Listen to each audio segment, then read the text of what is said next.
Work outs வந்து பண்ணிட்டு இருந்தேன். என் பக்கத்துல வந்து நின்னுட்டுருந்தாங்க. நான் கவனிக்கவே இல்ல. நான் பாட்டுக்கு ஒர்க் அவுட்ஸ் பண்ணிட்டு என்னோட ஒர்க் அவுட்ஸ் எல்லாம் நான் முடிச்சுட்டு போயிட்டேன். பிகாஸ் நான் ஒரு விஷயம் கத்துக்கிட்டேன். ஒன்ஸ் நம்ம யாரையாவது ஒருத்தவங்க வந்து தேவையில்ல நம்ம நெனச்சோம்னா, அவங்க கிட்ட ஐ கான்டாக்ட் திரும்பி வைக்கிறதோ, இல்ல அவங்க கிட்ட நம்ம திரும்பியும் பேசுறதோ என்ன ப்ரொஜெக்ட் பண்ணும் அப்டின்னா, நீ இன்னும் அவங்க கண்ட்ரோல்ல தான் இருக்க. அப்டிங்கிறத தான் ப்ரொஜெக்ட் பண்ணும்.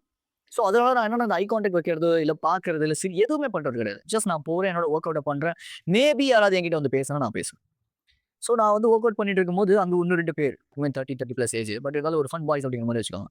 அவங்க எல்லாத்தையும் பத்தி இந்த பொண்ணு என்கிட்ட தப்பா சொல்லியிருக்காங்க. இவங்க வந்து இவ்ளோ ஃப்ளர்ட்டியா இருக்காங்க. இவங்க வந்து இப்படி இருக்காங்க, அப்படி இருக்காங்க. பட் வேணும்னே என்ன ஜெலஸ் ஆக்கணுங்கிற ஒரே ரீசன்க்காக, அவங்க யார பத்திலாம் தப்பா பேசினாங்களோ, அவங்க கிட்ட போய் சிரிச்சு நின்னு பேசிட்டு இருந்தாங்க. எனக்கு திடீர்னு இதெல்லாம் பார்க்கும்போது, என்னடா இவ்ளோ மோசமா நடந்துக்கிறாய்ங்க அப்படிங்கிற மாரி ஒரு தாட். உள்ளுக்குள்ள ஒரு வந்து அவங்கள வேற மாரி அவங்க சொன்ன வேர்ட்ஸ் எல்லாம் உண்மைன்னு அவங்கள டிஸ்கிரைப் பண்ணி வச்சிருப்போம். ஆனா, நான் அந்த வேர்ட்ஸ்க்குலாம் வந்து வொர்த்தியான பெர்சனே கிடையாதுடா. நீ என்ன என்ன இப்படி திங்க் பண்ணி வச்சிருக்க? அப்படின்னு அவங்க அந்த ஒரு ஒரிஜினாலிட்டிய ட்ரூ கலர வெளிய போர்ட்ரே பண்ணும்போது, நமக்குள்ள ஒரு ஃபீலிங் இருக்கும்ல. ச்சே! என்னடா இப்படி பண்றாங்க? அப்படி எனக்கு அந்த மாரி stop letting everything make affect you அப்படின்னு நெனைக்கிறேன். சோ, அந்த புக்ல ஒரு விஷயம் போட்டிருக்கும்.